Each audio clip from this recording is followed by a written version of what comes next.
আচ্ছা, তোমরা countable, uncountable বা নন কাউন্টেবল সলভ করতে গিয়ে অনেক ধরনের সমস্যা অলরেডি ফেস করে ফেলছো।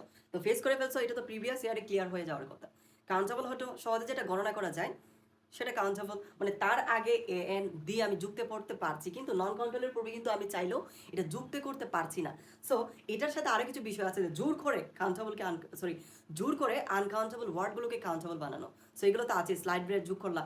আর তার ছাড়া ডিফারেন্ট কিছু ওয়ে আছে যে আমরা জানি যে ওয়ার্ডটা টোটালি সিমিলার ওয়ার্ড এস যুক্ত করে আমার কাউন্টেবল করা যাচ্ছে না।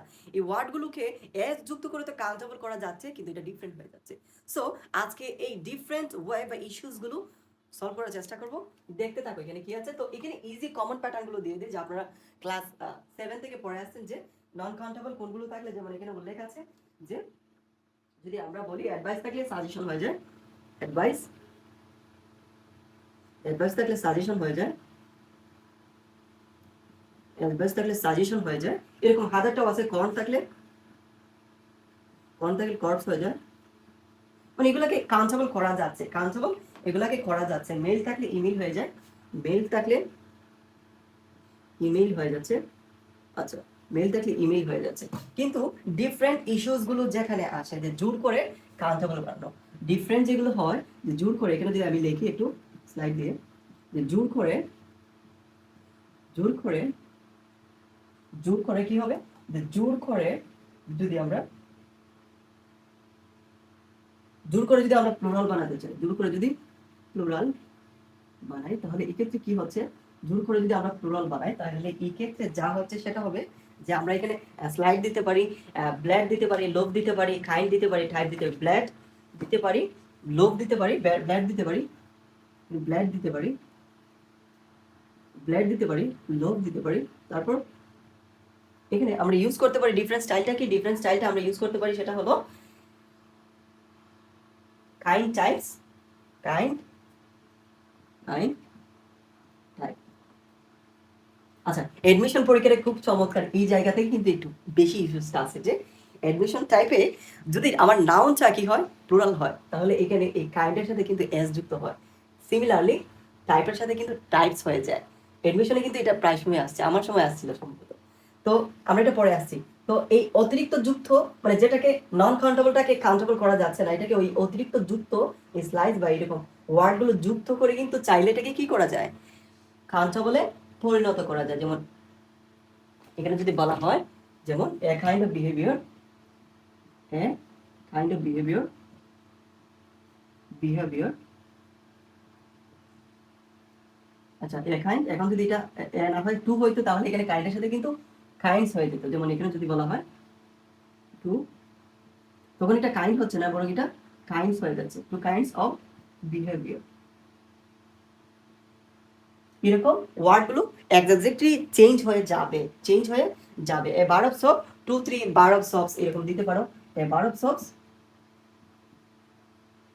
এ bar of S O A P S, তারপর টু দিতে পারো, থ্রি দিতে পারো। মানে কাউন্টেবলের সাথে তো আমি নাম্বার অফ কোর্স অ্যাড করতে পারি। আর যেহেতু আনকাউন্টেবল বা নন কাউন্টেবলটাকে গণনা করা যায় না, তো তার আগে সংখ্যাবাচক কোনো ওয়ার্ড ইউজ করার কোনো মানেই হয় না। তো ডিফারেন্ট ইস্যুগুলো, মানে যেখান থেকে মূলত ইস্যুটা তৈরি হয়, যেখান থেকে ইস্যু তৈরি হয়, যে জামেলায় ফেলে, যে নাউনগুলো জামেলায় ফেলে, এখানে লিখলাম জামেলায় ফেলে, এইগুলা জামেলায় ফেলে, সেগুলো কি কি, যেমন জামেলায় ফেলে এরকম কয়েকটা আমি অ্যাড করছি। এখান থেকে আমি দেখে দেখে লিখছি যে যেমন এখানে আছে ওয়ার্ক, এখানে আছে যদি বলা হয় ওয়ার্ক, এখানে যদি বলা হয় ওয়ার্ক, মনে রাখবে এটা কিন্তু নন কাউন্টেবল নাউন, এটা টোটালি নন কাউন্টেবল নাউন। এখানে যদি ওয়ার্ড থাকে, ওয়াটার থাকে, মানে এগুলোর সাথে কখনো প্লুরাল করার জন্য এস বসার কথা না, কিন্তু আলটিমেটলি বসে গেছে। তাহলে কি হবে, ইয়ার, তখন মনে রাখতে হবে এটা সিমিলারলি কিন্তু প্লুরাল হচ্ছে না, এটা পুরো ডিফারেন্ট কাইন্ডে এবং ডিফারেন্ট মেনিনে কিন্তু প্লুরাল হচ্ছে বা কাউন্টেবল নাউনে পরিণত হচ্ছে। তাহলে এরকম কিছু ওয়ার্ড সবগুলো আমি দিয়ে দিচ্ছি। অ্যাডভাইস, অ্যাডভাইস, তাহলে এটা যদি আমি এখানে বসাই, ওয়ার্কটা হয়ে যাচ্ছে ওয়ার্কস, ওয়ার্ক হয়ে যাচ্ছে ওয়ার্কস। কিন্তু ওয়ার্ক মানে আমরা জানি কাজ, কিন্তু এই ওয়ার্ক দ্বারা বোঝা যাচ্ছে টোটাল হোল সেন্টেন্সের একটা একটা শব্দগুচ্ছ বোঝাচ্ছে, যেটা এটা এরকম হয় যে শিল্পকর্ম, শিল্পকর্ম, শিল্পকর্ম।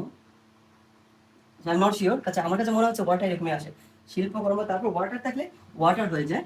ওয়াটার দ্বারা তো সাধারণত পানি বোঝায়, কিন্তু ওয়াটার দ্বারা পুরো জলাশয় বোঝাচ্ছে, জলাশয়। আচ্ছা তারপর ইয়ার থাকলে ইয়ার্স, এই যে AIRS, ইয়ার্স মানে এখানে কি বোঝাচ্ছে? অহংকার, অহংকার, অহংকার। এখানে ইয়ার্স দ্বারা অহংকার বোঝাচ্ছে। তারপর অ্যাডভাইস দিয়ে অ্যাডভাইস, তারপর কর্ন থাকলে কর্নস, ড্যামেজ তো ক্ষতি।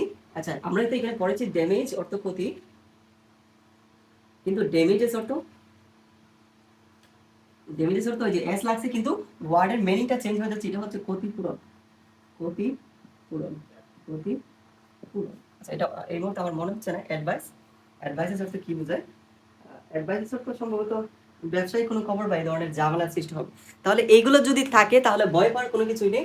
এটা সিম্পল ওয়েতে যদি কয়েকদিন একটু জপতে থাকে, এটা প্র্যাকটিসিং হয়ে যাবে, টোটাল এখান থেকে সৃষ্টি হয় ঝামেলাটা। মানে যে ওয়ার্ডটাকে তুমি কাউন্টেবল করতে পারছো না, এই ওয়ার্ডের শুরুতে ব্ল্যাক, লোভ, কাইন্ড, টাইপস এই ধরনের ওয়ার্ডগুলো ব্যবহার করে কিন্তু চাইলেই সহজে এটাকে বলে জোর করে কি করা যায়, কাউন্টেবলে পরিণত করা যায়। এখন কাউন্টেবল পরিণত করা যায়, কিন্তু এডমিশন এখান থেকে আসে, আর এডমিশন বেশি অংশ এখান থেকে আসে যে এইরকম কিছু ডিফারেন্ট ওয়ার্ড থাকে, এমসিকিউতে দিয়ে দেয় যে ওয়ার্ক, এটা কাউন্টেবল দেওয়া হয়েছে ওয়ার্কস, তাহলে এটা কিভাবে হইলো? এটা ওয়ার্কস, কিন্তু এটা মিনিংটা ফুল টোটাল মিনিংটাই চেঞ্জ হয়ে যাচ্ছে, এবং এইটা ওয়ার্ডটা ডিফারেন্ট ক্রাইটেরিয়াতে সলভ হচ্ছে। যদি ডিফারেন্ট ক্রাইটেরিয়াতে সলভ না হতো, ইজি ওয়েতে হয়ে যেত, তাহলে ইজি ওয়েতে হইলে ওয়ার্কের কাউন্টেবল কিন্তু জব হইতো, ওয়ার্কের কাউন্টেবল ওয়ার্কস হইতো না।